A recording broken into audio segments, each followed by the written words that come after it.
오늘 강의는 세 개로 나누어져 있는데, 첫째, 이제 제4차 산업혁명이 무엇이냐라는 것이고, 둘째는 이 4차 산업혁명을 교회가 어떤 눈으로 바라봐야 될 것이냐, 이게 두 번째고요.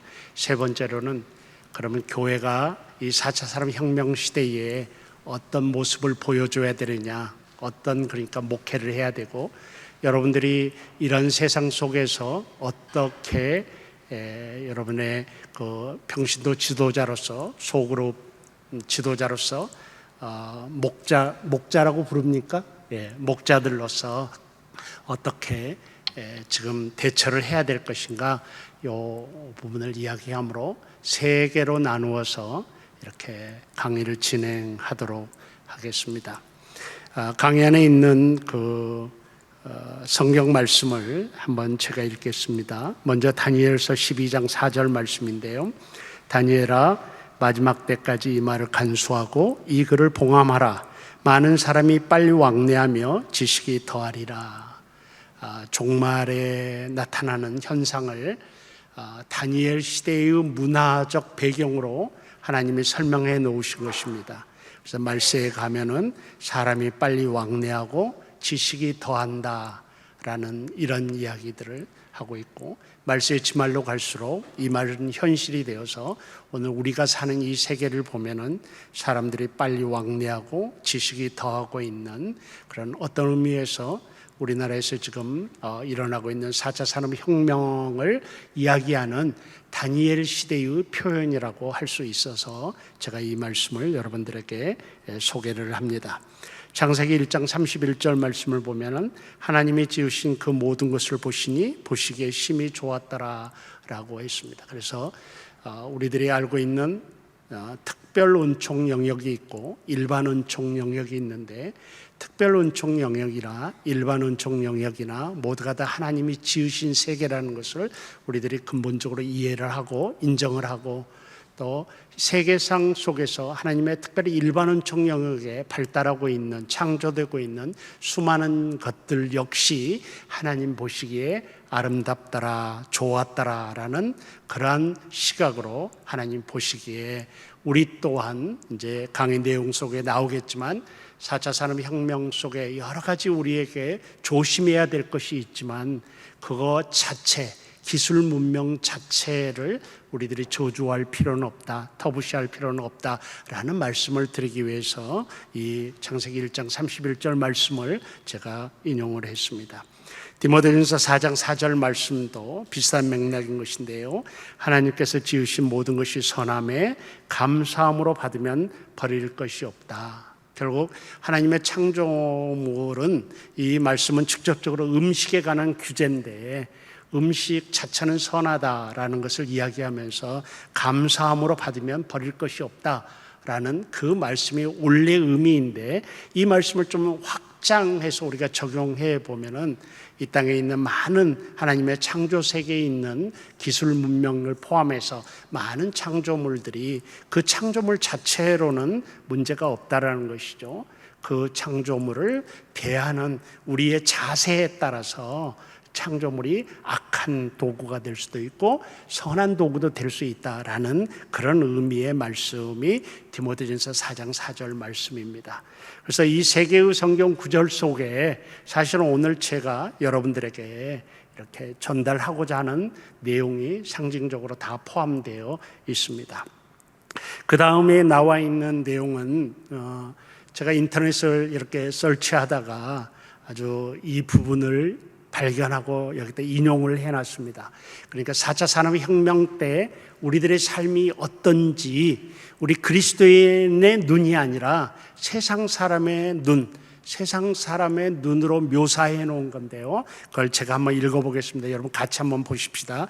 긴 거지만 우리가 이런 세상을 살게 될 것입니다. 지금도 살고 있을 것이고요.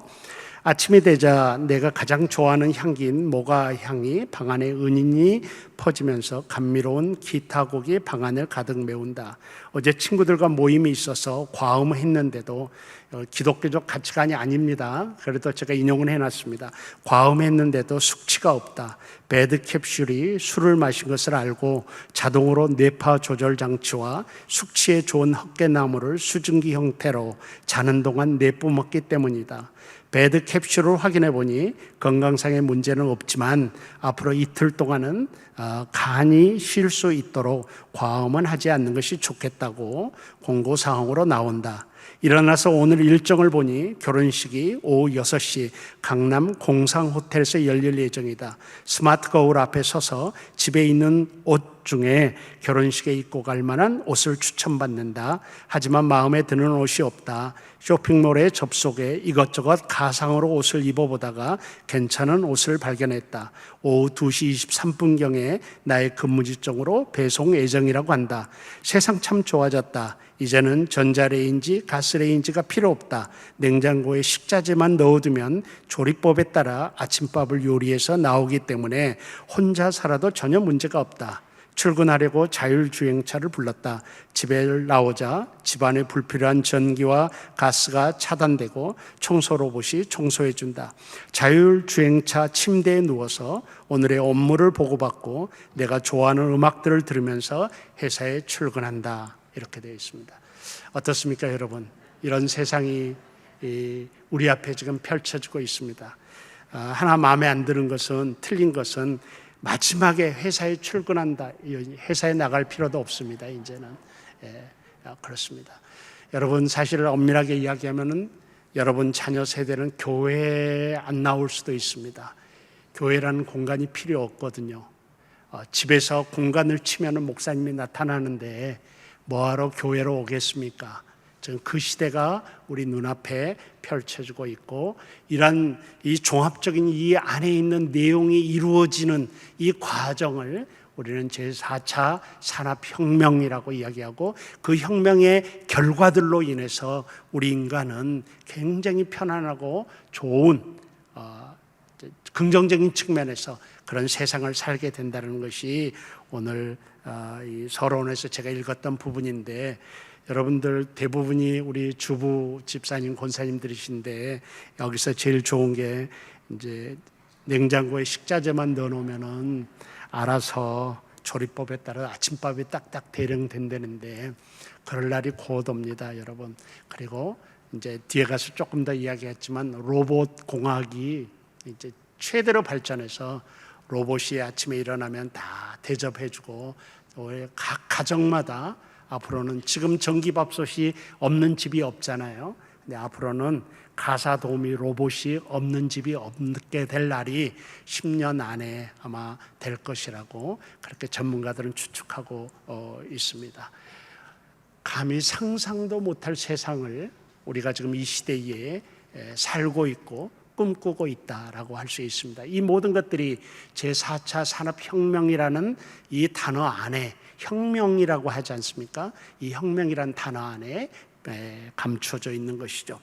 그러면 여러분, 정말 간단하게 요소만 제4차 산업혁명을 짚고 넘어가도록 하겠습니다. 왜냐하면요, 저는 사실 4차 산업혁명가 전문가가 아니죠. 컴퓨터 공학을 한 것도 아니고, 저는 뭐 과학자도 아니고 단지 신학을 공부했던 사람인데, 이런 내용들을 저도 공부해 가면서 현실 속에서 배웠기 때문에 사실 정확하게 무슨 논리적인 차원에서 여러분들에게 이 4차 산업혁명을 다 설명해 드릴 능력이 없습니다. 다만 제가 공부했고 취합했던 정보들을 가지고 이런 것이 4차 산업혁명이다라는 내용을, 그 정보를 여러분들에게 간단하게 전달하고 넘어가도록 하겠습니다. 제4차 산업혁명이라는 단어가 있죠. 특별히 우리나라에서 이 4차 산업혁명이라는 단어를 굉장히 많이 쓰고 있습니다. 근데 현실적으로, 여러분, 현실적으로 다른 나라에서 4차 산업혁명이라는 단어를 쓰는 나라가 그렇게 많지 않습니다. 왜냐하면요, 우리는 4차 산업혁명이라는 말을 붙이지만 실제로는 다른 나라에서는 3차 산업혁명의 연결선으로 보고 있습니다. 그렇기 때문에 특별히 4차 산업혁명이라고 명명하지 않고 3차 산업혁명의 지금 발전 과정으로 여기는, 그렇게 보는 나라들도 굉장히 많이 있다는 사실을 여러분들에게 알려드리고요. 우리는 이 4차 산업혁명이라는 단어가 특별히 지난 정권에서 정치가들에 의해서 사회혁신의 동력을 나타내는 의미로 사용하기 시작했습니다. 그래서 실제로는 우리나라에서는 정치가들이 먼저 정치적 어떤 목적에 의해서 사용했던 단어가 4차 산업혁명이라는 단어입니다. 그러니까 실제적으로 다른 나라에서는 우리나라처럼 이렇게 많이 쓰여지지는 않다는 사실을 좀 말씀을 드리고요. 그러나 명칭은 중요한 게 아닙니다. 현상을 지금 이야기하기 때문에 3차 산업혁명의 연결선이든지 아니면 4차 산업혁명이라고 부르든지 간에 그 현상은 동일하다는 것이죠. 근데 4차 산업혁명이란 단어가 우리나라에서 창조한 단어는 아닙니다. 이것은 2016년 1월 스위스 다보스에서 열린 제45회 세계경제포럼인데, 이건 해년마다 열리는 것입니다. 해년마다 열리는 세계적으로 유명한 포럼인데, 다보스 포럼이라고 우리가 일반적으로 이야기를 합니다. 세계 경제 포럼인데 일반적으로는 우리가 다보스 포럼, 왜냐하면 스위스 다보스에서 해년마다 열리는 것이기 때문입니다. 그래서 거기서 최초로 사용된 용어입니다. 사용된 용어이죠. 그래서 이것의 의미는 이제 그 강의 안에 있는 내용들을 여러분들이 이해를 좀 하셨으면 좋겠습니다. 이미 와 있는 미래다. 또 지금까지 경험한 것은 앞으로 다가올 미래의 10분의 1에 불과하다. 어떤 경우에도 4차 산업혁명 이전으로 돌아갈 수는 없다. 인류 역사 이렇게 해서 굉장히 과학적으로 진보가 빠른 상태를 이야기해서, 굳이 3차 산업혁명 뒷배 다음 페이지에 보면은 인류 역사 단계별 산업혁명을 표로 집어놓았습니다. 그래서 농업혁명이 기원전 7000년경에 있었고요. 그래서 수렵 채집 경제에서 공유의 지배와 가축 사육 경제로 바뀌었고요. 그 다음에 1차 산업혁명이 이제 동력혁명, 기계혁명해서 18세기 후반이고, 이때 증기기관, 철도, 기계식 생산 설비가 나왔는데 정말 이것도 혁명이었죠. 정말 큰 혁명이었죠. 이때 당시에는 사회적으로도 굉장히 큰 혼란이 왔고, 발전 뒤에 혼란과 소외가 따라왔던 사건들입니다. 그래서 우리는 1차 산업혁명이라고 이야기를 하고요. 2차 산업혁명은 자동화혁명, 동력혁명이라고 해서 19세기, 20세기에서 20세기 초에 일어났던 현상인데, 이때 전기 동력, 대량 생산, 생산 조립 라인, 컨베이어 벨트라고 해서 이제는 조립식으로 많은 생산물이 나오는 이것을 2차 산업혁명이라고 이렇게 이야기를 하고요. 3차 산업혁명은 디지털 혁명이라고 해서 이 3차 산업혁명부터는 우리가 조금 익숙해져 있습니다. 20세기 후반인데 이때 이제 컴퓨터, 전자기기, 인터넷 정보통신, 자동화 생산, 이런 것들이 이루어지기 시작한 것입니다. 이것을 3차 산업혁명이라고 합니다. 그리고 이것이 발전해서 지금 오늘날의 상태를 우리는 4차 산업혁명이라고 이야기하는데, 그래서 다른 나라에서는 4차 산업혁명이라는 말을 안 붙이기도 하고 그냥 3차 산업혁명의 연결, 더 발전되는 과정으로 보고 있기도 한다는 것이죠. 그러나 아무튼 4차 산업혁명은 우리가 초연결 혁명이라고 이야기를 합니다. 연결이라는 건 4차 산업혁명에서 굉장히 중요합니다. 왜냐하면 모든 게 연결되는 거예요. 모든 게 연결되어 있습니다. 여러분들이 지금 이곳에 앉아 있지만 여러분의 집과 연결되어 있습니다. 여기서 여러분의 지배를 다 조작할 수 있을 것입니다. 어떤 분들은 이 스마트폰 하나로, 핸드폰 하나로 집에 있는 걸 다 조정할 수, 이게 연결이거든요. 그러니까 단순하게 제가 이 얘기를 들었지만 지금 4차 산업혁명의 큰 특징은 연결입니다. 초연결. 사람과 사람이 연결되고요. 내가 어디에 있든지 연결되는 것이죠. 옛날에는 전화기가 없을 때는 내가 연결되지 않죠. 그때는 그 시절에 저도 목회를 좀 했습니다만, 이렇게 연결되지 않을 때 목회도 했습니다만, 그때는 제가 어디 가서 숨어 있으면 저하고 연결이 안 되죠. 그래서 쉴 수가 있었어요. 지금은 목사님들이 쉬지를 못합니다. 왜? 다 연결되어 있어서 어느 곳에 있든지 간에 다 저하고 연결이 되는 것이죠. 성도들하고 연결이 되고. 이 초연결이 4차 산업혁명이고요. 이것들이 2015년 이후에 급격하게 발달되어 있는데 주요 기반 기술로서 사물 인터넷, 빅데이터, 인공지능 이런 단어들이 이제 나오게 된다는 것입니다. 그래서 이런 1차, 2차, 3차, 4차 산업혁명이 있었고 이 산업혁명들은 혁명이란 말답게 우리 인류에게 정말 지대한 엄청난 영향력을 행사했던 그런 사건들이고 그런 혁명들이다 이렇게 이야기할 수 있습니다. 그래서 여러분 지금 우리는 4차 산업혁명 시대에 살고 있습니다. 그러면 정의가 무엇이냐 하면 WEF의 정의는 아까 말했던 다보스 포럼에서 말하는 정의를 말합니다. 디지털 혁명에 기반을 둔 3차 산업혁명에 기반을 둔 물리적 공간, 디지털적 공간 및 생물학적 공간의 경계가 희석되는 기술을 융합하는 기술혁명이다. 이 말은 뭔가 하면은 연결된다는 말입니다. 모든 것이 연결되죠. 지금은 공장에서도 부품 하나가 들어가게 되면 그게 컴퓨터하고 연결돼서 전부 다 사무실에 가만히 앉아서 지금 이 부품이 어디로 이동하고 있고 어디에 조립되고 있고 이걸 사무실에 앉아서 다 파악을 합니다. 왜냐하면 이게 연결되어 있기 때문에. 이걸 사물 인터넷이라고 합니다. 모든 부품에 모든 도구에 다 인터넷이 센서가 있어서 인터넷에 다 연결되어 사무실에서 컴퓨터 하나로 다 파악하고 있다는 것입니다. 이게 이런 거죠. 그래서 이런 기술을 융합하고 심지어 이제 우리 생물체와 기계도 연결시키는 시대가 됐습니다. 이런 것들을 가리켜서 이제 4차 산업혁명의 정의로 이야기를 하고 있습니다. 그래서 두 번째로 보면은 인공지능의 출현으로 사람의 두뇌를 대체하는 시대의 도래를 의미한다. 인공지능에 의해 자동화와 연결성이 극대화하는 단계로서 많은 기대와 우려가 있다. 그런 거예요.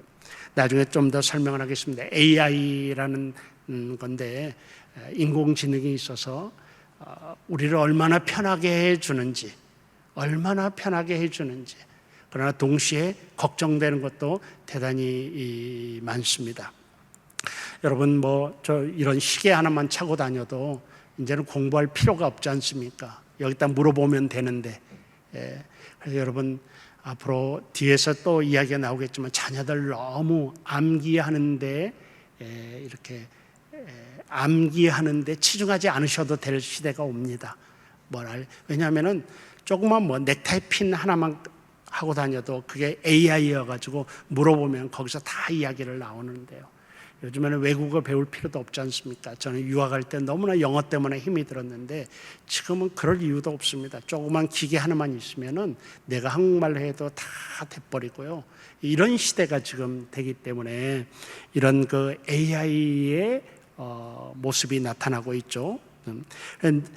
지금 여기서 사람들이 원하는 형태로 제품과 서비스가 즉각 제공될 수 있도록 기술이 개발되고 활용되는 것을 의미합니다. 그래서 모든 것이 상호 연결되고 보다 지능화된 사회로 변화를 의미하죠.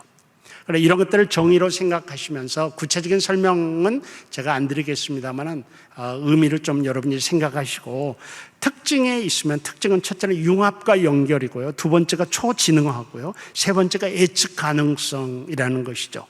융합과 연결하면은 여러분 사물과 데이터가 서로 연결되어 있고요. 인간과 기계가 연결되어 있고요.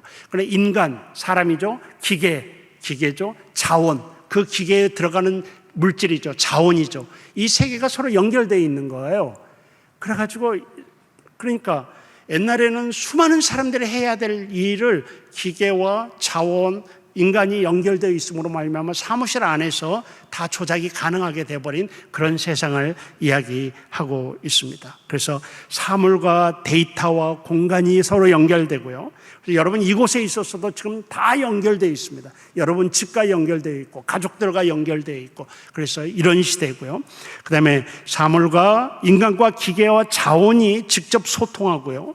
인간과 기계와 소재, 이런 중요한 산업에 있어서, 생산에 있어서 중요한 게 사람이고 기계고 거기에 들어가는 부품이잖아요. 자원이잖아요. 이게 소재라고 하는데 이게 다 연결되어 있다라는 것이죠.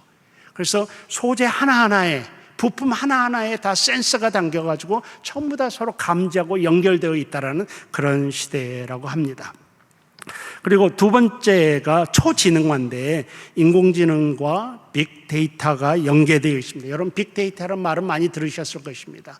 그래서 수많은 지식들이, 수많은 정보들이 쌓여 있는 것이죠. 그리고 이 정보들을 분석하는 것을 우리는 또 들어보셨죠? 알고리즘이라고 합니다. 이걸. 그래서 이걸 누가 하느냐? AI가 하는 것입니다. AI가 빅데이터를 알고리즘에 의해서 분석을 다 하는 것입니다. 그래서 이것이 초지능화예요. 이건 뭔고 하면은, 예를 들어서 쉽게 설명을 하면, 여러분이 백화점을 갑니다.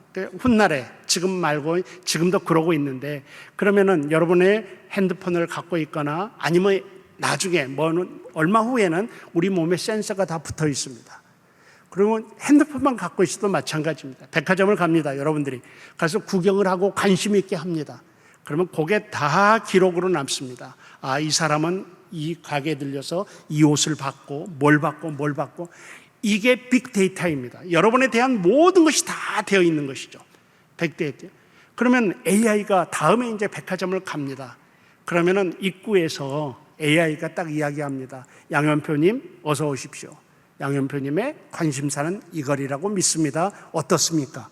딱 제시를 해주는 것입니다. 여러분, 지금도 그러고 있습니다. 사실은 지금도 그러고 있습니다.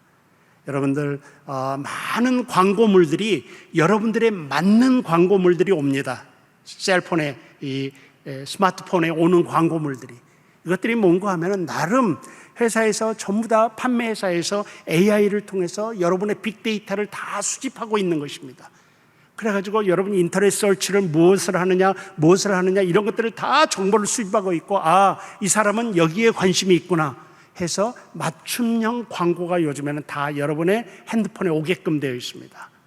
이런 것들이 초지능화라는 특징이라고 할 수가 있겠죠. 그래서 AI가 여러분의 빅데이터를 알고리즘에 의해서 분석을 해가지고 여러분에게 딱 맞는 걸 제시를 하는 것입니다. 이게 특징이 초지능화라고 할 수가 있고요. 그래서 세 번째가 뭔가 하면은 예측 가능성이라는 거예요. 그래서 모든 정보가 빅데이터화 되어 있어서 미래가 가시합니다. 그래서 AI가 생각하기에는 여러분이 백화점을 딱 들어가시게 되면 이분이 뭐 하러 왔는지 예측을 합니다.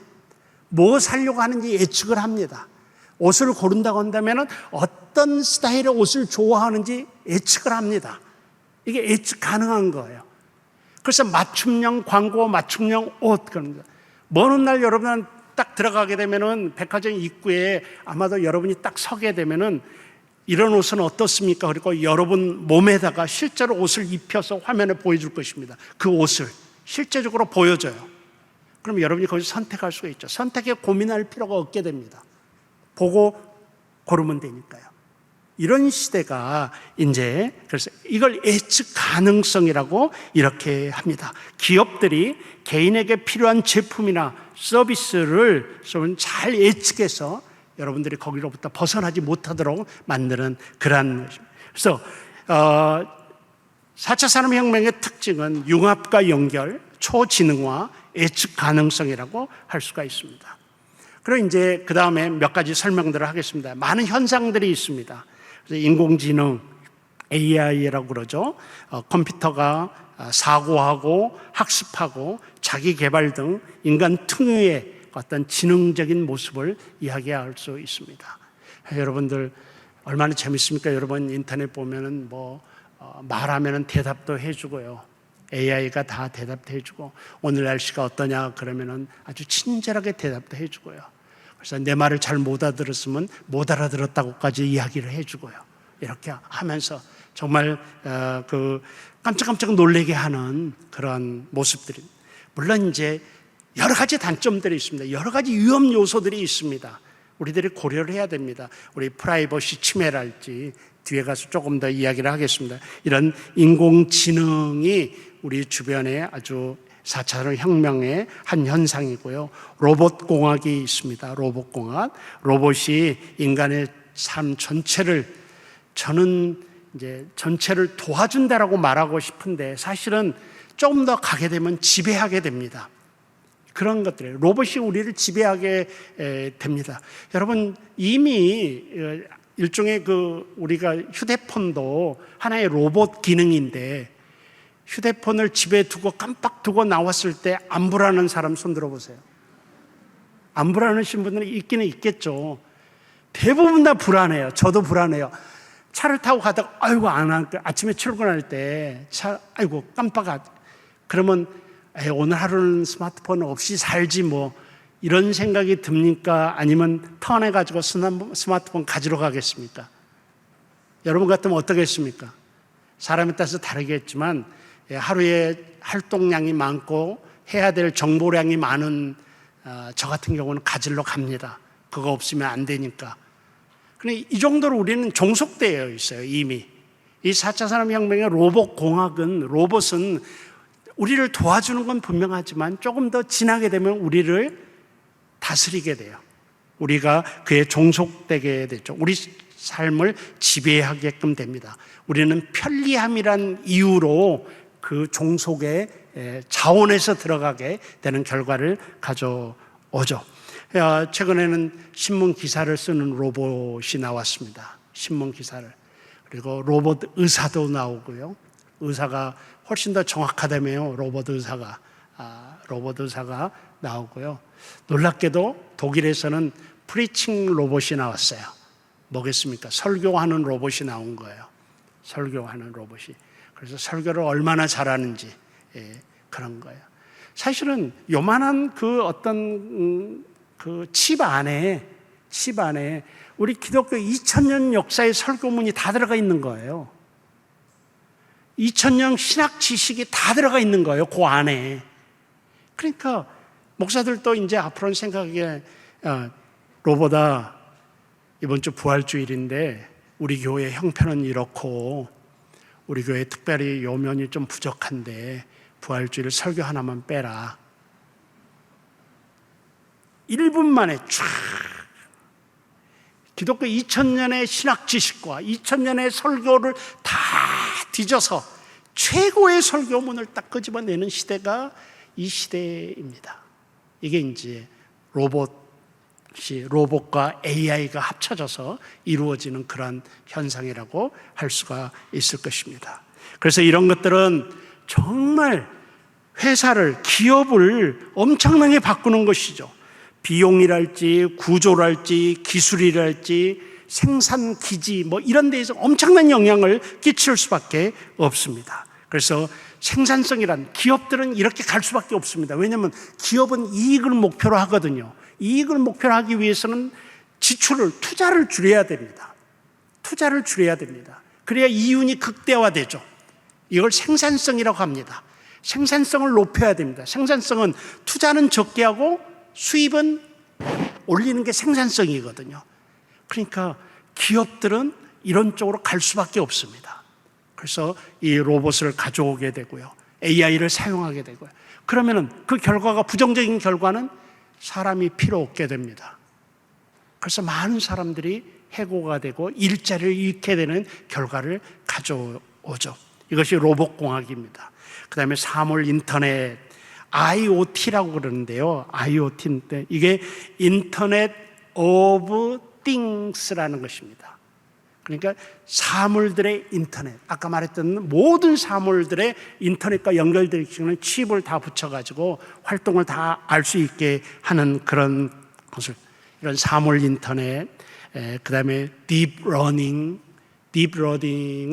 AI가, 이게 알고리즘입니다. AI가 모든 데이터를 놓고, 여러분의 모든 데이터를 모아놓고 여러분들을 분석하고 여러분들에 대해서 배우고 그래서 결과를 내주고 하는, 이것을 쉽게 말하면 딥러닝이라고. 딥은 깊다라는 뜻이거든요. 아주 깊은 배움이란 뜻이죠.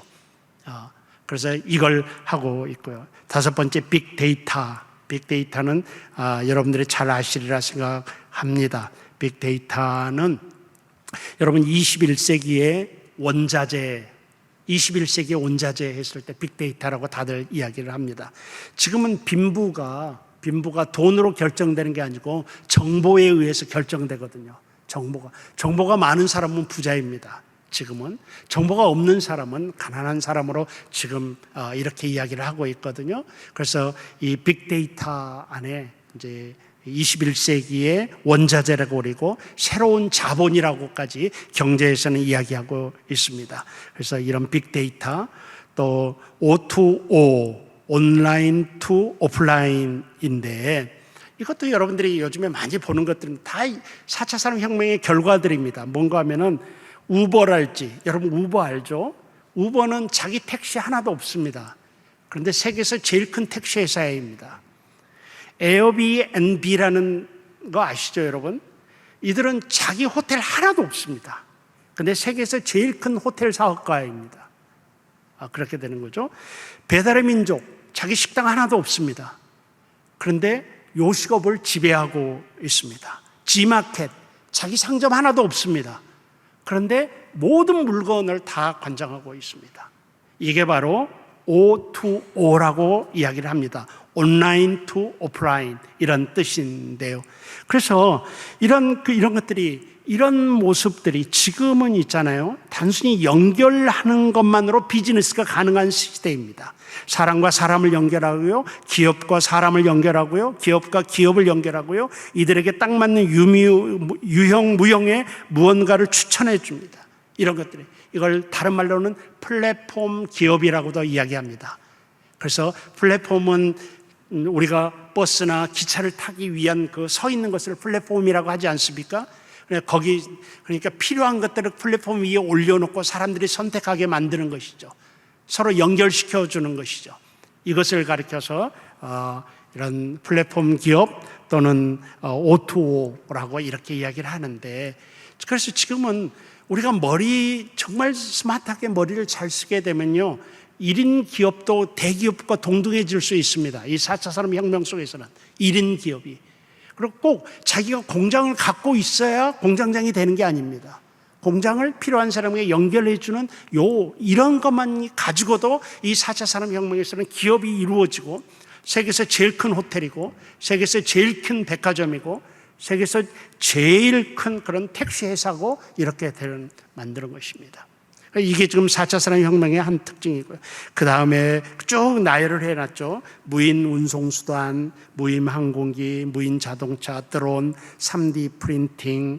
여러분 3D 프린팅도 놀라운 것입니다. 지금은 공장이 필요가 없습니다. 설계 내놓고 3D 프린트로 하면은 아마 핵폭탄도 만들어낼 것입니다. 이 정도로 3D 프린터, 나노 기술, 가상현실, 증강현실, 융합현실, 양자암호, 알고리즘, CPS, 사이버 피지컬 시스템 해가지고 로봇, 의료기기 등 물리적인 실제의 시스템과 사이버 공간의 소프트웨어 및 주변 환경을 실시간으로 통합하는 시스템. 또 14번에 보면 유비쿼터스는 종교적인 용어입니다. 사실은 유비쿼터스는 하나님이 어디에든 계시다라는 말을 라틴어로 쓸 때 유비쿼터스라는 근원을 가지고 있습니다. 그런데 유비쿼터스라는 말은 사실은 종교적인 용어인데 우리들이 오늘날 쓰고 있어요. 그건 어디에 있든지. 그러니까 가는 데마다 있는 거예요. 가는 데마다. 이것은 하나님의 전지전능성 이렇게 이야기할 수도 있는데 우리 인간이 그 수준에 가 있다는 것입니다. 무슨 말인가 하면요, 제가 스마트폰 하나만 가지고 있으면요, 내가 작업을 다 할 수 있습니다. 왜? 내 모든 자료가 내 모든 클라우드라는 장치에 다 저장되어 있습니다. 다 저장되어 있습니다. 지금 제가 그렇습니다. 제 모든 자료가 저는 구글 드라이브라는 클라우드를 쓰는데, 그것은 구글 회사에서 제공하는 이 컴퓨터 상의 가상 공간의 내 지식 창고입니다. 거기다 내 모든 것을 다 집어넣는 거예요. 그러면은 내가 여기서든 학교 연구실에서든 교회에서든 아니면 저 남쪽에 가서든 아니면 미국에 가서든 어디 가서든지 내가 그걸 쓸 수 있다는 거예요. 접근해서 쓸 수가 있습니다. 내가. 옛날에는 컴퓨터를 들고 다녀야 되고요. 옛날에는 무슨 큰 하드 드라이브를 들고 다녀야 되고 책을 잔뜩 들고 다녀야 되고 하는 이런 거였는데 그럴 필요가 없습니다. 왜? 저장 공간에 다 들어가 있습니다. 지금. 그러면은 내가 어디 가서든지 내가 가지고 있는 스마트폰 하나로 아니면 컴퓨터 하나로 아니면 무슨 탭 하나로 접근해서 바로 작업을 할 수가 있고 거기다 또 집어넣고 얼마든지. 이게 바로 유비쿼터스라는 아주 기초적인 기본적인 상식이죠. 내가 어느 곳에 있든지 내 정보를 접근할 수 있고 내가 할 일을 할 수 있다는 것이죠. 요즘은 재택근무가 많지 않습니까? 제 아들이 미국에 사는데 아들이 이번에 잠시 한 5주 동안 방문을 했는데 미국에 있으나 여기 있으나 전혀 상관이 없는 거예요. 일하는데. 직장에서 일하는데 상관이 없는 거예요. 여기서 자기 기계로 다 미국을 접근이 가능하니까 자기 자료들이. 그래서 이런 것들을 보면 이런 현상을 이제 유비쿼터스란 말은 좀 더 복잡한 용어이긴 한데 가장 기본적으로 생각하면 어느 곳에 있든지 작업이 가능하고 접근이 가능하고 한 요 모습을 가르쳐서 유비쿼터스라고 합니다. 또 플랫폼 기업, 블록체인, 온디맨드 경제 이런 또 메타버스 여러분들 요즘에 많이 들은 메타버스 이런 것들. 그래서 이런 많은 현상들이 지금 4차 산업혁명이라는 이름으로 우리 주변에서 일어나고 있고 우리가 그 안에 영향을 받고 있고 우리가 사용하고 있고 우리가 즐기고 있고 또한 우리가 그 4차 혁명의 기술로 인해서 우리가 어떤 희생당하고 있기도 하고 프라이버시를 침해당하고 있기도 합니다. 자, 다음을 보십시다. 코로나19로 인한 4차 산업혁명의 가속화. 코로나19 시대에 제4차 산업혁명은 인간의 생존이 가능하도록 돕고 있으며 동시에 제4차 산업혁명의 전개를 촉진하고 있다. 학자들은 코로나19가 오기 전에 지금 우리들이 누리고 있는 이런 그 4차 산업혁명 기술을 적어도 10년 뒤로 생각을 했었습니다. 근데 4차 산업혁명이 일어나니까, 코로나19가 온 뒤로 코로나19가 이 기술혁명을 부추겼어요. 그래서 단지 1, 2년 만에 향후 10년에 있을 기술들이 앞당겨져 버린 것입니다. 그 이야기를 이야기하고 하는 것이죠. 그래서 또 양승훈이라는 학자는 우리는 훨씬 더 빨리 4차 산업혁명 시대로 진입하고 있다. 10년에서 20년 후에나 일어날 것이라고 예측했던 변화가 코로나 바이러스로 인해 불과 몇 달 만에 일어나고 있다라고 말하므로 코로나19가 디지털 문명의 발전의 기폭제가 되었음을 말하고 있습니다. 김사무엘이라는 사람은 촉매제로서의 코로나 바이러스라는 말을 사용하면서 코로나 바이러스는 폭발적 성장을 지속해 왔던 과학 기술의 촉매제가 되어 우리 일상과 융합하는 에너지를 제공했다 주장합니다. 이상명이라는 학자 역시 디지털 트랜스포메이션이라는 용어를 사용하면서 이렇듯 팬데믹은 코로나19죠. 코로나19는 우리 생활 곳곳에 디지털 트랜스포메이션의 촉매제 역할을 하고 있다라고 주장했습니다. 그래서 코로나19가 4차 산업혁명의 발전을 굉장히 부추겼다라는 말이고요. 결과를 보게 되면은 기술 첫째가 4차 산업혁명 결과 기술 산업 구조의 변화죠. 또 고용 구조의 변화죠. 그래서 현재 인간의 직업이 대다수 사라지게 될 것입니다. 지금은 옛날에 회사에서 평범한 사무원은 지금 회사에서도 찾기 어렵습니다. 컴퓨터가 그 일을 다 해버리니까. 그래서 지금 있는 직업이 대다수 사라지고요. WEF, 다보스죠. 다보스에서 말하기를 현재 7세 이하 어린이가 세상에 나가서 직업을 선택할 때가 되면 그들의 직업 65%는 지금 없는 직업일 것이다 라고 이렇게 추측하고 있습니다. 그 다음에 직무 역량의 변화 한번 읽어보시고요. 그래서 네 번째로 큰 변화의 시대가 온다라는 거죠. 인간의 삶에 거대한 변화를 가져옵니다. 그리고 우리의 사고와 라이프 스타일이 완전히 바뀌는 세상을 가져오게 되고요. 그리고 새로운 기술의 등장은 단순히 기술적 변화에 그치지 않고 전 세계의 사회 및 경제 구조에 큰 변화를 가져온다라고 하고요. 4차 산업혁명은 소득 증가와 삶의 질 향상이라는 긍정적인 측면과 기존 전통 산업의 붕괴, 일자리 쇼크, 부의 불평등 심화, 사회 부적응 현상 현상 등의 부정적 측면을 동시에 가지고 있다입니다. 어쩌면 오늘 계시는 우리 목자 여러분들 중에 가장 큰 게 사회 부적응 현상이 오게 될지 모르겠습니다. 너무 빨리 바뀌니까 사실은 잘 못 따라가고, 사실 제가 이렇게 말을 해도요, 제가 말을 하는 것도 빙산의 일각입니다. 사실은 저도 잘 못 따라갑니다. 저도 못 따라가고, 우리 학생들이 하고 있는 모습들을 보게 되면은 정말 놀라운 거고, 날마다 새로운 걸 배우고 있습니다. 날마다 새로운. 그러니까 그렇게 바뀌고 있고, 또 하나는 사생활 침해라는 아주 굉장히 큰 이슈가 이제 등장하기도 합니다. 그리고 다섯 번째로 이제 우리들 교회로 들어가도록 하겠습니다. 교회가 변화되어야만 하는 필요성이 생겼다. 여러분, 어설픈 지식으로 제가 여러분들께 4차 산업혁명에 대해서 좀 이야기를 하고 설명을 했습니다. 이게 우리가 왜 이걸 설명을 해야만 되냐, 왜 우리가 알아야만 되느냐. 사실 오늘 강의의 목적은 여기서부터입니다. 교회가 변해야 되기 때문에, 이 시대에 교회가 변해야 되기 때문에. 사실 교회가 변하지 않으면요, 교회는 시대에 뒤처질 수밖에 없습니다. 여러분, 요점을 나중에 이야기할 것, 여기서 잠깐 이야기를 하게 되면은, 여러분, 교회는 있지 않습니까? 복음은 변하지 않습니다. 그러나 복음은 변하지 않습니다. 복음은 변해서도 안 됩니다. 진리는 변해서도 안 됩니다. 그러나 정말 중요한 게 있는데, 그 진리를 담는 그릇은 변해야 됩니다. 이걸 말씀을 드리고 싶은 것입니다. 여러분, 진리 자체로 전달될 수 없습니다. 물 자체로 전달될 수 없습니다. 우리가 물을 압니다. 물이 무엇인지 압니다. 우리 반드시 우리에게 필요합니다. 그런데 물을 어떻게 옮깁니까? 물을 옮길 때는 반드시 물을 옮기는 도구가 필요합니다. 도구가 없이, 그릇이 없이 물을 옮길 수 없습니다. 물 중요합니다. 정말 중요합니다. 물. 그리고 물 우리들이 다 알고 있습니다. 물을 부인할 사람이 있습니까?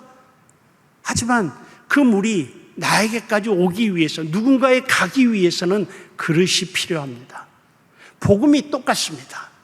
복음은, 우리가 복음 압니다. 복음이 진리란 거 다 압니다. 우리가 복음을 모릅니까? 다 압니다. 그런데 역사 일을 한 번도 복음이 그릇 없이 전달된 적은 없습니다. 그리고 그 그릇은 시대에 따라서 달라져야 되는 것이죠. 시대에 따라서. 자, 사실은 이걸 우리들이 생각하면서 4차 산업혁명 시대가 왔다라는 것입니다. 지금까지 얘기한 4차 산업혁명 시대, 이러이러한 시대라는 것이에요. 여러분의 자녀들은, 우리 다음 세대들은 그 시대 속에서 살아요. 그들을 우리는 디지털 제너레이션이라고 합니다. 그러니까 전자세대예요. 전자세대. 그들은 우리하고는 다른 세계에서 살고 있습니다. 왜 그들이 교회에서 떠나겠습니까? 왜 주일학교가 안 되겠습니까? 이유는 그들에게 복음을 전달할 그릇이 그들에게 낯설기 때문입니다. 우리들에게는 맞아요. 여러분 세대에게는 맞아요. 그러나 그들 세대에는, 여러분, 우리가 지금 뭐 옛날 나무 그릇에다 밥 먹는 사람이 있습니까? 나무 그릇도 그릇입니다. 그릇입니다. 거기다 물 담아서 옮길 수 있습니다. 맞죠? 근데 여러분들에게 나무 그릇을 사용하라고 한다면 어떻습니까? 뭐 이런 걸 사용해. 지금이 어떤 시대인데, 예쁜 그릇이 얼마나 많은데. 그럴 겁니다. 우리가 복음을 전하는 것도 마찬가지죠. 우리 다음 세대들에게 편안한 그릇이 있습니다. 익숙한 그릇이 있습니다. 그들이 좋아하는 그릇이 있습니다. 그럼 그 그릇에 복음을 담아야 되는데, 교회들이 그걸 못하는 것입니다.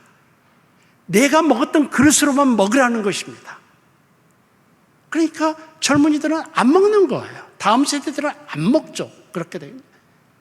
우리가 왜 4차 산업혁명을 제가 20분에 걸쳐서 거의 30분에 걸쳐 설명을 했겠느냐 하면은, 지금 교회는 그러한 시대 속에 있다라는 것이죠.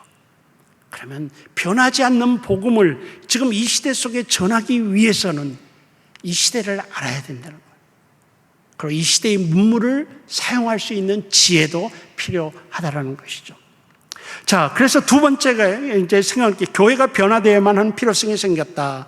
톰 레이너라는 유명한 학자가 있는데요. 톰 레이너가 주장하기는 이제는 디지털 세상이라는 가상 공간이 선교지가 되었고 교회는 디지털 세상에 다가가는 준비가 필요하게 되었다. 그래서 오늘 두 번째가 4차 산업혁명의 결과인 디지털 문명을 교회는 어떻게 바라봐야 되는가? 여러분, 내 기호하고 상관없이 여러분이 무전제로 좀 생각을 해 보십시오. 나 그거 싫어. 그냥 내가 싫은 거거든요. 근데 그렇게 생각하지 마시고 어떤 근거가 있어야죠. 내가 싫어하는 이유가 있어야죠.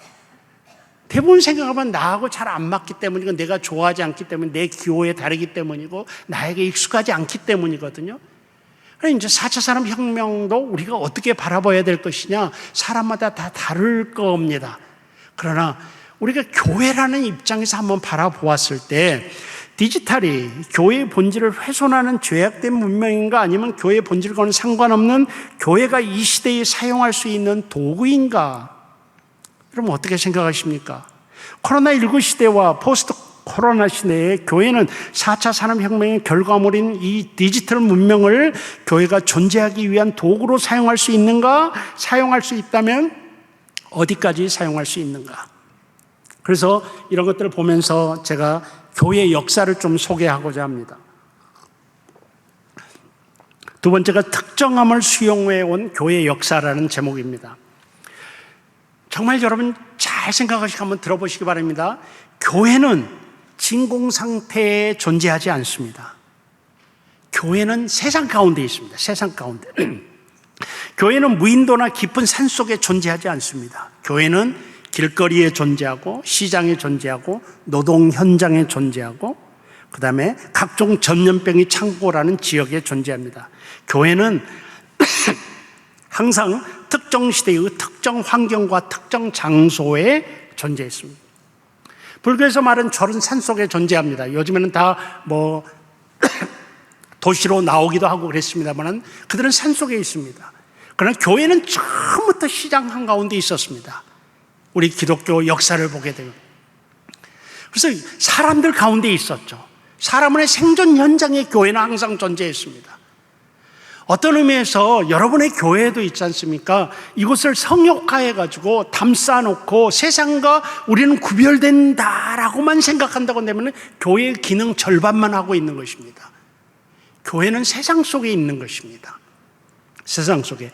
그래서 교회는 항상 특정 시대의 특정 환경과 특정 장소에 존재했죠. 그리고 그 특정함 안에서 교회로 존재하기 위해서 교회는 언제나 실존적인 도구가 필요했습니다. 어떻게 존재할 것인가? 그 도구가 필요했다는 것이죠. 교회가 그 시대의 도구를 사용하지 아니하면 교회로 드러날 수 없습니다. 사람들이 교회인지 알 수 없다는 것이죠. 그 시대 사람들이 인식할 수 없는 교회라면 교회는 당연히 존재할 수가 없습니다.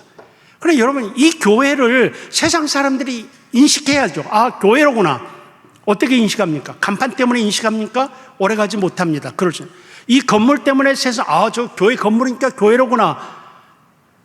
이건 있잖아요. 교회를 인식하는 가장 초보적인 것이 본질은 아닙니다. 교회는 사람들 사이에 교회 본질을 통해서 인식이 되어야 되는 것이죠. 그래서 우리는 도구를 사용할 수밖에 없습니다. 우리가 교회다. 선한 행위 도구가 됩니다. 구제하는 거 우리의 도구가 됩니다. 모든 것 어떤 도구든지 우리들은 사용해서 세상 속에서 저게 교회로구나. 그래서 이 교회당 건물도 하나의 도구이긴 합니다. 그렇지만 이건 본질적인 도구는 아니죠. 한국교회 우리 많은 교회가 건물 때문에 교회당 때문에 교회가 망가지는 경우가 얼마나 많습니까? 교회가 교회당은 아닌데 교회당은 교회를 담을 그릇일 뿐인데 이 교회당 때문에 교회당 안에 있는 교회가 망가지는 경우가 너무너무 많습니다. 여러분들은 교회에 충성하십니까? 교회당에 충성하십니까? 많은 분들이 교회당에 충성하면서 교회에 충성한다고 생각하시는 분들이 많습니다. 그러니까 이것도 하나의 도구이긴 하지만 본질적인 것은 아닙니다. 우리는 복음은 복음을 전달할 그릇을 필요로 합니다. 복음의 능력은 무로부터 출발하는 것이 아니라 언제나 복음이 선포되는 특정한 장소와 시대의 도구들을 통해서 드러납니다. 이것이 하나님께서 기쁘시게 사용하는 방법이죠. 그리고 복음을 위한 도구들은 시대마다 지역마다 달랐습니다. 새로운 도구 앞에서 교회는 늘 심각한 갈등 속에 빠졌습니다. 이 이야기를 조금 해야 되는데요. 교회는 새로운 문화나 문물 그리고 도구 사용에 직면했을 때 또는 극적인 변화의 상황에 부딪혔을 때 언제나 당황했고 그것들을 교회의 본질과 연결시키려는 습관이 있었습니다. 그래서 교회가 이걸 해도 돼? 항상 물었죠. 여러분 과정 속에도 있을 겁니다. 교회가 이걸 해도 되는 거야? 항상 이 질문이 본질적으로 우리에게 있었던 교회의 역사는 그랬습니다. 왜? 교회는 원래 보수적인 것입니다. 진리를 사수하기 때문에 보수적일 수밖에 없습니다. 보수적인 그 특성을 갖고 있다 보니까 세상이 바뀌었을 때 그 세상을 바라보는 관점이 저 세상에 저걸 우리가 수용해야 돼, 말아야 돼. 혹시 저걸 수용하는 게 하나님의 뜻에 어긋나는 것이 아닐까? 이런 수많은 이런 역사를 갖고 있다라는 것이죠. 그런데 놀랍게도 교회는 언제나 그 시대적 도구를 수용하는 쪽으로 갔습니다. 시대적 요구들을 활용하는 쪽으로, 사용하는 쪽으로 흘러갔음을 우리가 알 수가 있죠. 교회는 새로운 도구로 인한 갈등 속에서 대부분 시대와 환경과 도구, 문화와 도구를 수용하는 쪽으로 택하였음을 교회 역사는 보여준다는 것이죠. 그러니까 하나님의 일반 은총 영역이 있지 않습니까? 하나님의 특별 은총과 일반 은총이 있는데 특별 은총은 교회와 관련된 신앙과 관련된 부분을 우리는 쉽게 특별 은총 영역이라 할 수 있고 신앙 외에 우리 세상 모든 삶 쪽의 영역을 우리는 일반 은총이라고 합니다. 두 군데 다 하나님이 다스리고 계십니다. 두 세계 모두 다 하나님께서 주인이시고 하나님이 다스리십니다.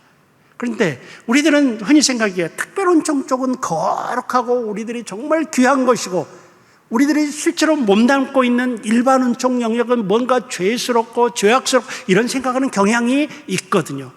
우리 신앙인들에게 다 그런 경향이 조금씩 있습니다.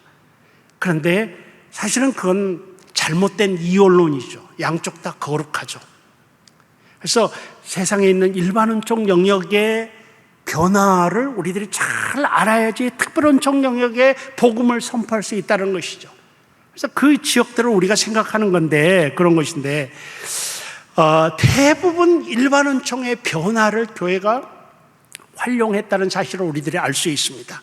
자, 그러면은 시대의 몇 가지 예를 들어보겠습니다. 시대의 특정함이나 특별한 상황을 교회들이 어떻게 활용했느냐, 예수님부터 시작을 해보십니다. 예수님께서는 그때 당시에 유대인들, 바리새인들이 사용했던 목회 방법과는 완전히 다른 방법을 사용했습니다. 예수님께서는. 그러니까 백합화, 새, 물항아리, 포도주, 그때 당시의 상황들 이런 것들을 완전히 그러니까 전통적인 목회 방법과는 다른 유대인들이 생각하는 것과는 다른 방법을 쓰셨죠. 그랬을 때 갈등이 굉장히 심했습니다. 그래서 유대인과 예수님과의 갈등이 심했는데 결국은 예수님의 방법이 하나님의 인정을 받았죠. 예루살렘 교회가 박해를 흩어지는 엄청난 상황 속에 있었습니다. 교회는 내부적으로 갈등했을 것이 분명합니다. 성경에는 나와 있지 않지만은 박해가 심한데 우리가 흩어져야 되냐 아니면 목숨을 걸고 우리가 이 교회를 지켜야 되느냐, 예루살렘 교회 안에 엄청난 갈등이 있었을 것이라고 저는 확신 있게 추측을 합니다. 왜? 그 시대도 사람이 사는 시대였기 때문에요. 여러분 같으면 어떻게 하겠습니까? 예루살렘 교회 성도예요. 예루살렘 교회 여러분 권사님이야, 집사님이야. 그런데 박해가 있어, 이슈가 됐어. 우리가 흩어져야 되느냐, 순교를 하더라도 이 교회를 지켜야 되느냐, 여러분 어떤 선택이 옳을 것 같습니까? 이 선택은 분명히 그들 앞에 큰 고민거리였습니다. 그런 상황이었을 것입니다. 결국 흩어졌습니다. 근데 명분은 목숨을 걸고 지키자는 게 더 큰 명분이었을 것 같아요. 제 생각에 신앙인이라고 한다면. 그런데 흩어지는 게 하나님의 뜻이었습니다. 그 상황 속에서 흩어지는 게 하나님의 뜻이었죠. 여러분, 이방인들이 교회 주축을 이루게 됐습니다. 교회가 부흥하게 되고 복음이 이방 세계로 퍼졌습니다. 이렇게 될 때 초대교회 안에는 이방인들에게 율법을 어디까지 부과할 것이냐, 이방인들에게 어디까지 유대의 그 율법을 지키게 할 것이냐, 이것도 상당한 이슈가 되었을 것입니다. 결국은 이방인에게는 할례를 면제해 주는 그 방법이 교회에서 채택했죠. 이때 굉장한 갈등이 있었습니다. 사도행전 15장에 예루살렘의 종교회의가 나오는데 거기는 은혜롭게 되어 있지만 사실은 얼마나 많은 논쟁이 그 안에 있었겠습니까? 근데 그 상황 속에서, 그 시대 속에서 하나님의 뜻은 이방인들에게는 율법을 부과하지 않는, 그러니까 할례를 요구하지 않는 쪽으로 결정이 됐습니다. 여러분, 바울에게 당시 로마가 뚫어놓은 길이라는 도구가 없었다면 어떻겠습니까? 여러분, 이 길은, 로마가 뚫어놓은 길은 있잖아요, 목적이 수탈을 위한 것이었습니다. 다른 많은 목적이 있었지만 전쟁을 위한 길이었고, 그 다음에 세금을 걷기 위한 길이었고, 그래서 로마는 길을 그렇게 잘 뚫어놨죠. 그래서 왜냐하면 군사 이동, 그 다음에 세금, 그런 거예요. 그 다음에 길이 그렇게만 쓰였겠습니까? 각종 강도들이 우글거리는 길로도 사용이 됐고요. 근데 그 길을, 바울은 그 길이 없었다고 하면, 로마 시대 때 길이 없었다고 한다면 바울은 그렇게 성공적인 사역을 할 수가 없었습니다. 로마 정부가 뚫어놓는 길이 없었다고 한다면 바울의 전도 여행은 그렇게 효과적으로 이루어질 수 없었던 것이죠. 모든 학자가 동의하고 있습니다. 근데 그 길을 사용한 것이죠. 그 환경에 사용한 것이죠. 시간이 지나 교회는 로마의 박해로 인해 카타콤으로 들어가야 했습니다. 하지만 시간이 더 지나 교회는 반대로 로마의 국교가 되어 세상으로 금이 환영했습니다. 그 과정의 고비마다 어찌 교회 내부적인 갈등과 논쟁이 없었으리요? 모든 논쟁의 핵심은 교회의 본질과 순교를 지키지 못한다는 주장과 그렇지 않고 단지 비본질적인 도구의 수용이요 시대적 필요성이라는 주장 간의 대립이었음이 분명합니다. 중세시대에는 무지한 자들에게 복음을 전달하기 위해 성화와 성상이라는 도구를 사용했습니다. 뭔 말인지 아시죠? 그때 당시에는 사람들이 라틴어를 알 수가 없었거든요. 성경은 다 라틴어만 사용이 됐거든요. 근데 일반 사람들이 어떻게 라틴어를 압니까? 자기 모국어도 모르는데. 그러니까 이들을 고육하기 위해서 그림을 사용하기 시작했습니다. 그리고 성상을 사용하기 시작했습니다. 물론 나중에 이것들이 큰 문제가 되고 이것들이 우상이 되기 시작했지만 처음 시작은 굉장히 좋은 의도로 시작을 했었습니다. 왜? 무지한 백성들을 말씀을 가르치기 위해서 사용한 도구들에 불과했습니다. 물론 나중에 큰 문제가 됐습니다. 이것이 큰 문제가 되고 우리 개신교에서는 이것이 우상이 돼서 전혀 사용하지 않는 것으로 갔지만 지금도 캐톨릭에서는 사용하고 있는 그런 수단이죠. 이런 게 됐었죠. 그래서 이런 것도 있지만 복음을 전달하던 그 처음 의도 자체가 부정되어야 하는 것은 아닙니다. 만약 종교개혁 시대에 인쇄술이 발전되지 않았다면, 그리고 개혁자들이 그 인쇄술을 활용하지 않았다면 종교개혁은 성공하기 어려웠을 것입니다. 우리나라에서도 이러한 류의 크고 작은 교회 갈등들이 참으로 많이 있었습니다. 우리도 있어서 이런 것들을 생각하면서, 여러분, 9번째도 특이한 건데요. 여러분, 스페인 독감이라는 독감이 있습니다. 1918년부터 1920년에 이르는 그런 우리나라 일제시대 때 전염병입니다. 우리나라에도 그 전염병이 유행했는데, 여러분, 전 세계적으로 5천만 명이 죽었습니다. 그 시대에, 20세기 초에. 우리나라 국민 숫자만큼 죽었습니다.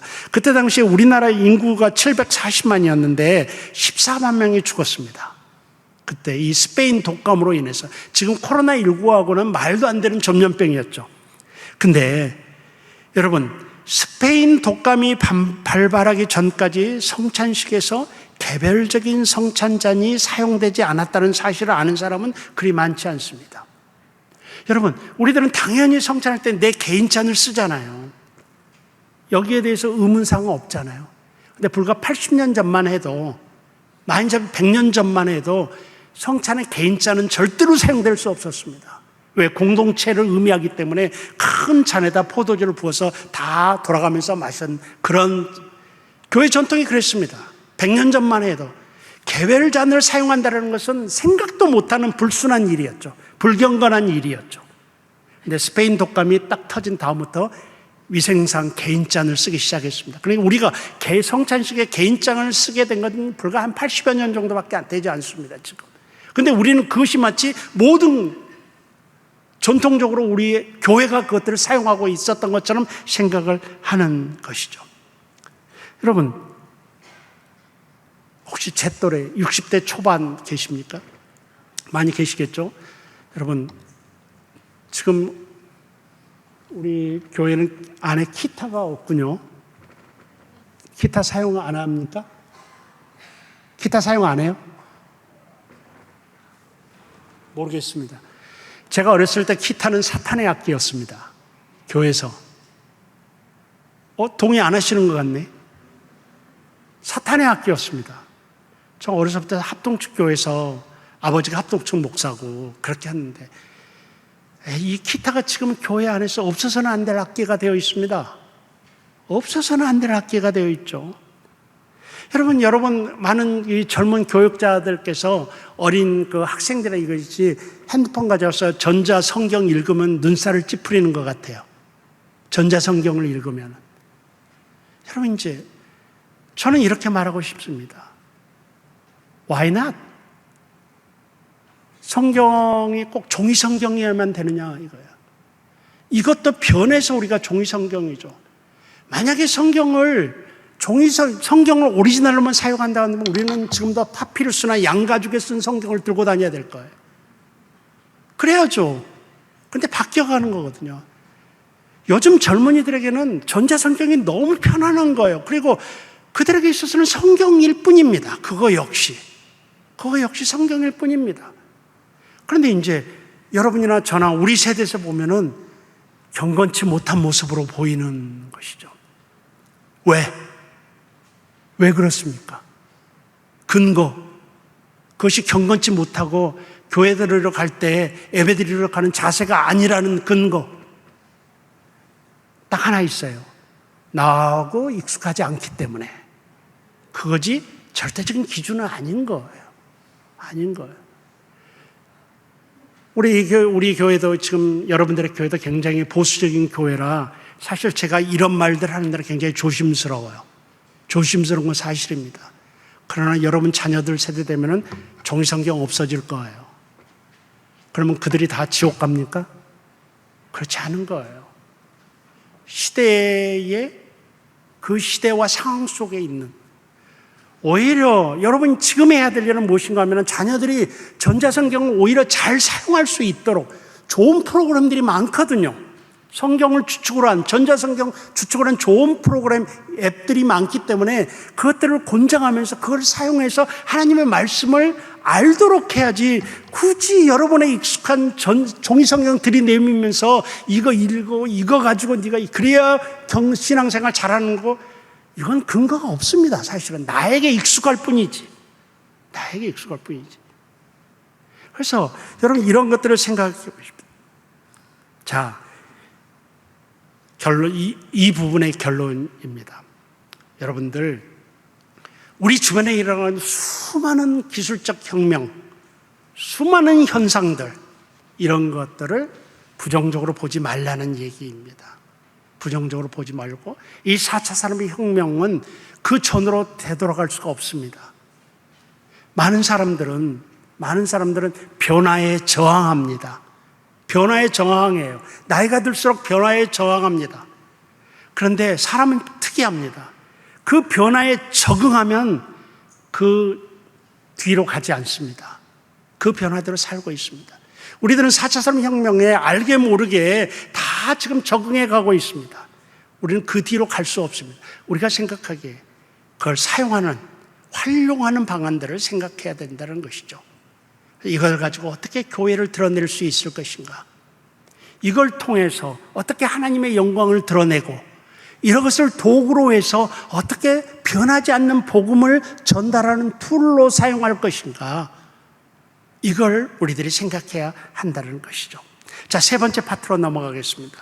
4차 산업혁명으로 인한 디지털 문명에 대한 교회의 대처입니다. 자, 세상이 말하는 4차 산업혁명의 대처입니다. 기업들이 말하는 대처 방법이죠, 세상이. 그래서 세상은 지금 이 4차 산업혁명에 대처하기 위해서 얼마나 많이 노력하고 있는지 모릅니다. 우리 교회만 안 하고 있어요. 이렇게 말할 수 있어요.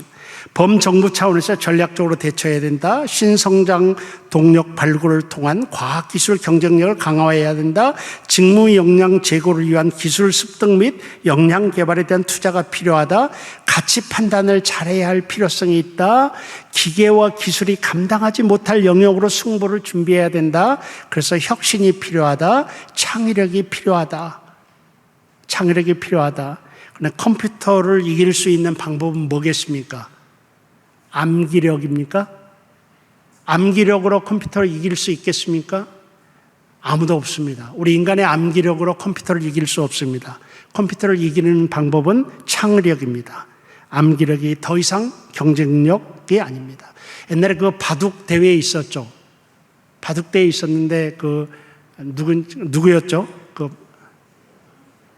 어떤 사람이 있었는데 3번 싸워가지고 한 번은 이겼어요.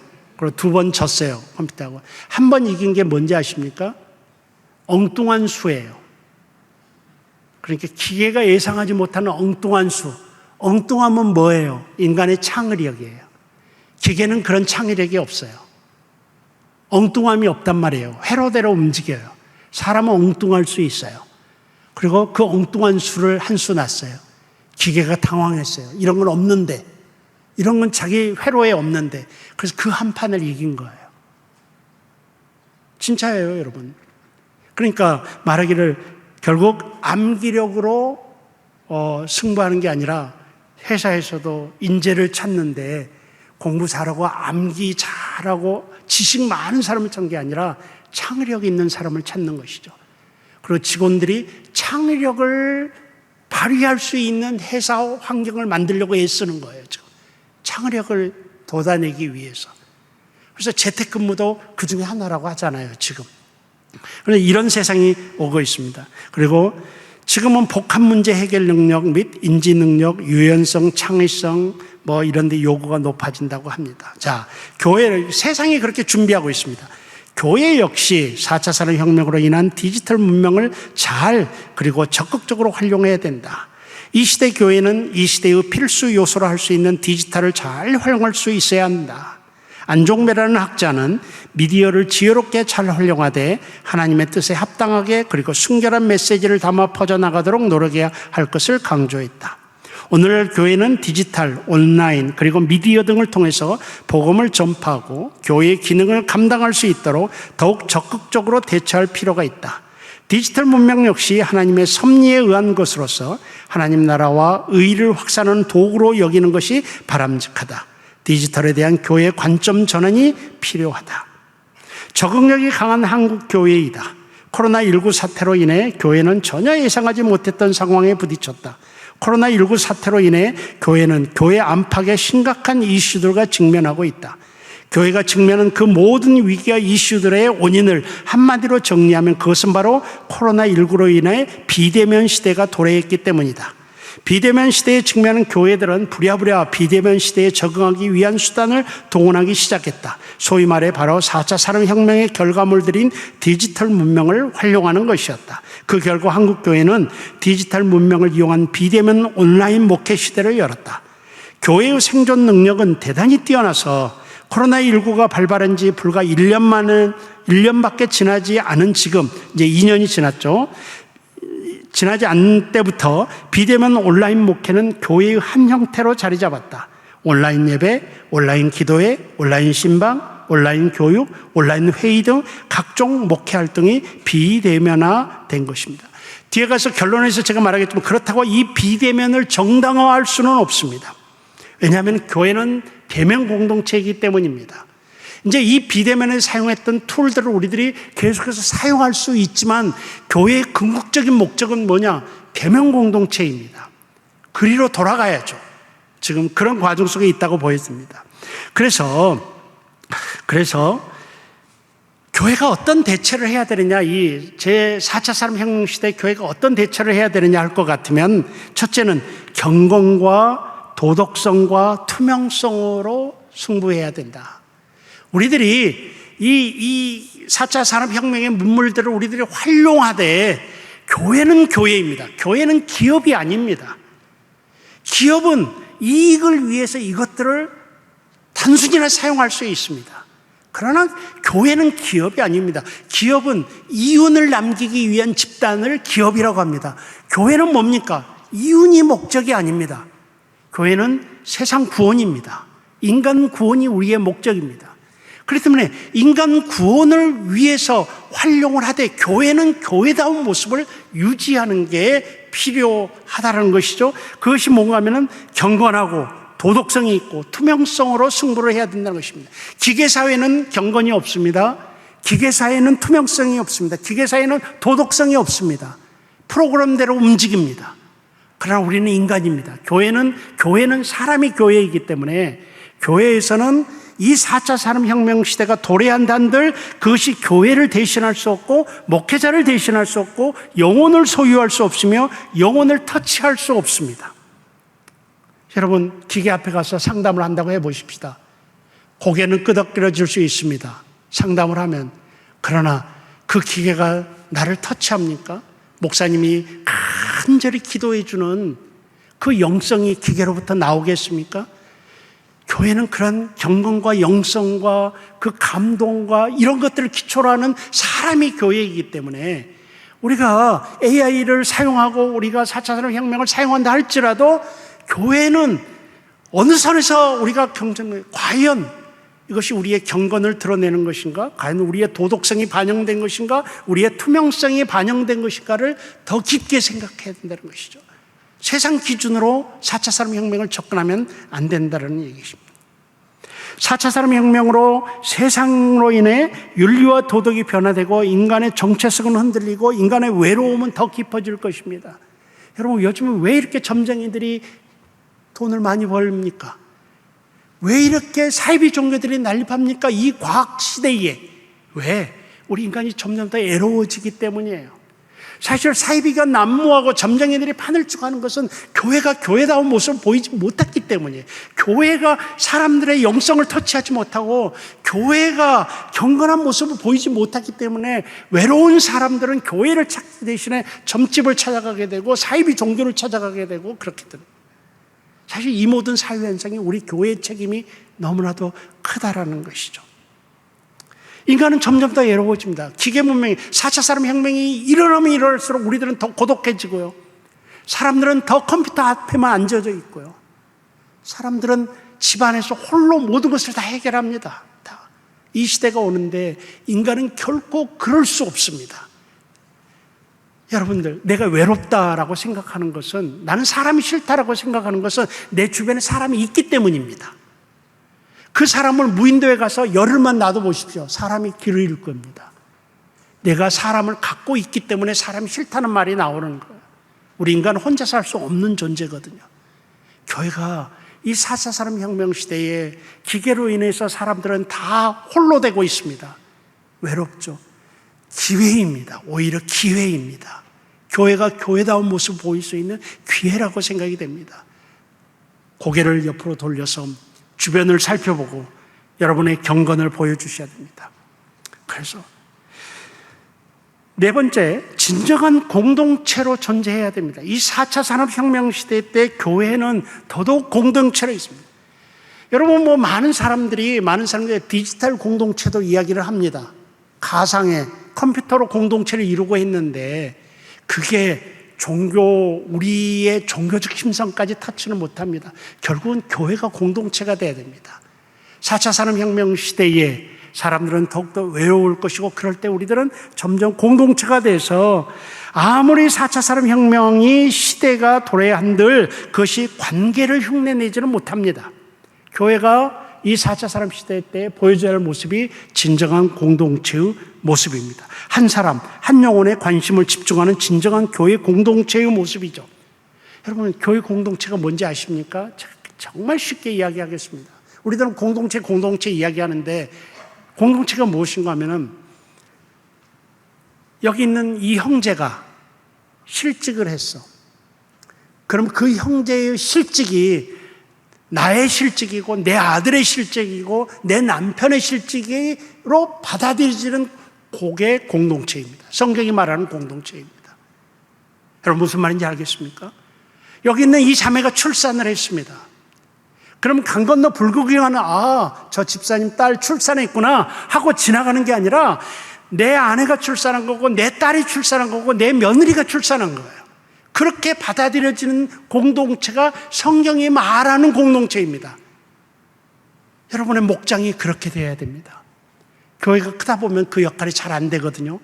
그래서 반드시 소그룹에서 목장에서 그 공동체의 모습이 나타나야 되는 것입니다. 이것이 진정한 성경이 말하는 공동체예요. 학문적으로 여러 가지로 설명할 수 있죠. 성경적 공동체가 무엇이냐. 그러나 제가 얻은 결론은 그 모든 것을 쉽게 이야기하면 옆 사람의 일이 내 일이 되는 것이죠. 그리고 접근하죠. 여러분, 내 딸이 출산했다고 해보십시오. 그럼 미역국 안 갖고 가겠습니까? 그런 부모, 엄마 있겠습니까? 없잖아요. 갖고 갈 거 아니에요. 내 공동체 안에 누가 출산을 했으면 가야죠. 그렇게 미역국 끓여서 가야죠. 내 남편이 실직을 했으면 어떻게 하겠습니까, 여러분? 정말 얼마나 애타면서 기도하겠습니까? 그렇게 하는 것이죠. 이게 성경이 말하는 공동체의 모습이고, 교회가 커지면 전체적으로 그렇게 할 수 없기 때문에 여러분의 목장에서 그 모습이 나와야 되는 것입니다. 여러분, 아무리 AI가 발달하고 아무리 4차 산업혁명이 간데도 이 관계를 대신해 줄 수는 없습니다. 관계를. 그래서 교회가 그런 관계로 승부를 봐야 됩니다. 그렇기 때문에 마지막으로 제가 한 가지 더 말씀드리고 싶은 게 있는데, 그러기 때문에요, 빨리 대면으로 가야 됩니다. 여러분, 우리가 4차 산업혁명을 사용을 하되 거기에 매몰돼서 계속 집에 앉아서 혼자 예배 드린다거나, 계속해서 비대면으로 얼굴과 얼굴을 안 본다거나 비대면으로 보낸다든가, 이것은 교회의 미래를 위해서 저는 암울하다고 생각을 합니다. 우리가 이미 습관이 되어 있어가지고, 저도 한동안 집에서 예배 드리니까 얼마나 편한지, 얼마나, 목사도 별거 아니에요. 얼마나 편한지. 그래도 처음에는 아내하고 둘이 자세를 갖추었어요. 정말 솔직하게 제가 말씀을 드립니다. 자세를 갖추었죠. 나중에는 자세를 안 갖춰요. 자세를. 이게 저더라고요. 여러분은 안 그러시겠죠. 이게 저예요. 저더라고요. 이건 안 된다. 처음부터 우리 교회 공동체는 대면 공동체고 식탁 공동체였어요. 여러분, 목장에서 식사하십니까? 어떤 방법으로도 식사하시죠? 목장 제도하면 식사가 굉장히 중요한데, 사실은 초기 교회로부터 가져온 하나의 철학이거든요. 그것이 처음부터 우리는 식탁 공동체였어요. 그래서 우리 교회는 먹는 게 정말 중요해요. 그리고 여러분들이 부탁드리는데 어떻게든 먹으십시오, 같이. 그리고 여러분 다 목장이잖아요. 어떻게든 목원들을 먹이십시오. 먹고 나면 딴소리 못해. 그러니까 어떻게든 먹이십시오. 먹이는 목회가 정말 기독교적인 목회입니다. 그래서 먹이고, 그리고 이 식탁 공동체였거든요. 그러니까 이제는 우리들이 지금 이제 코로나19도 정리되고 아직은 정리가 안 됐지만 이 과정 속에서 여러분 모두가 정말 대면으로 빨리 가서 교회의 본질을 회복해야 됩니다. 교회의 본질을 회복해야 됩니다. 그래서 이걸 꼭 좀 말씀을 드립니다. 많은 학자들이 이런저런 이야기를 합니다. 무슨 이 상태로 간다. 꼭 교회에 모여야만이 그게 진정한 모임이냐. 하여간 여러 가지 이야기를 하는데, 적어도 신학자이고 실천신학자이고 목사이고 목회를 오랫동안 했던 제가 아무리 생각을 해봐도 비대면이 정당화될 수 있는 성경적 근거는 찾을 수가 없어요. 다만 우리가 지난 2년 동안 그럴 수 있었던 것은 교회의 공익을 위해서, 교회 역사 속에서도 나옵니다. 그런 특별한 상황 때 우리가 모이지 못하는 상황들이 나와요. 그런데 그런 상황 속에서 특별하게 우리가 그런 일들을 감당했을, 그런 방안을 사용했을 뿐이지, 교회의 원래의 모습을 생각해 본다고 한다면 우리는 4차 산업혁명을 통해서 많은 문물 기계들을 우리가 활용할 수 있으되, 그러나 빨리 우리들의 얼굴과 얼굴을 맞대는 그러한 공동체의 모습으로 돌아가서 빨리 우리 교회도 회복될 수 있는 그런 교회가 돼야 된다고 생각을 합니다. 정리를 좀 해보겠습니다. 제가 한 가지 말씀 안 드린 건 있는데 제가 시간을 잘 지키기 위해서 말하지 않겠습니다. 마지막 기존 패러다임을 용감하게 파괴하여 다르게 접근한다는데 하여간 여러분 창의성을 가지고 제발 좀 다르게 하십시오. 다르게 괜찮습니다. 아이디어를 내고 창의력을 내서 목장 인도를 다르게 4차 산업혁명 기술들을 사용해가지고 좀 뭔가 다르게 이런 것들을 좀 해보십시오. 이 시대의 곰돌이 푸 이야기 하나를 하고 마치도록 하겠습니다. 곰돌이 푸라는 만화 영화를 아십니까? 여러분 자녀들 키울 때 한두 번 보셨는데 푸는 좀 뚱뚱하죠. 노란 옷을 입고 다니고 좀 뚱뚱하죠. 근데 지혜롭지 못하죠. 귀엽기는 하지만 지혜롭지 못하죠. 푸의 최대의 목적은 뭡니까? 어디 있든지 꿀단지에서 꿀을 따먹는 게 최고의 목표입니다. 근데 저도 자녀들을 키우면서 봤지만 한 번도 성공한 적을 본 적이 없습니다. 항상 먹으려고 하다가 벌에 쫓겨다니고 도망치고 연못에 빠지고 실수투성이입니다. 이게 이제 곰돌이 푸, 위니 더 푸의 어떤 캐릭터죠. 근데 저 어렸을 때 자녀들하고 같이 그걸 보는데 기가 막힌 장면을 하나 봤습니다. 그날도 푸는 어느 곳에 꿀이 있었습니다. 그건 고목나무 위에 꿀이 하나 있었던 거예요. 고목나무에 꿀이 있었습니다. 저 꿀을 따먹어야 되는 거예요. 근데 재주가 없어요. 근데 그때 나온 장면을 제가 봅니다. 곰돌이가 고목나무를 빙글빙글 돌아요. 빙글빙글 돌아. 뒤에 짐을 한 손 짚고 머리를 이러면서 꼭 요 모습으로 빙글빙글 돌아. 그러면서 뭐라고 하는지 하는 거면 영어로 제가 본 거니까 하면서 think 그런 생각하자. 어떻게 저 꿀을 따먹을 수 있을까? 그러면서 이렇게 정확하게 유폼으로 배는 나오고 빙빙빙 돌면서 think 하고 저는 그 장면이요. 그 뒤에 그 장면은 제 목회의 목회 철학이 됐습니다. 생각하자. 다르게 하자. 생각하자. 저 꿀을 어떻게 따먹을까? 해왔던 대로 하지 말자. 익숙한 대로 하지 말자. 뭔가 창의적으로 해보자. 곰돌이 푸가 아무리 생각해봤자 거기서 나오는 생각이 뭐가 있겠습니까? 역시 못 따먹었어요. 그 꿀을 못 먹었어요. 그렇지만 그 자세, 이건 훗날에 저의 목회 철학이 됐습니다. 그 짧은 장면 하나가. 사랑하는 우리 성도 여러분, 그리고 목자 여러분, 곰돌이 풀을 생각해서 한 손에 성경을 들고 한 손에는 세상 문물을 잡고 그리고 생각하자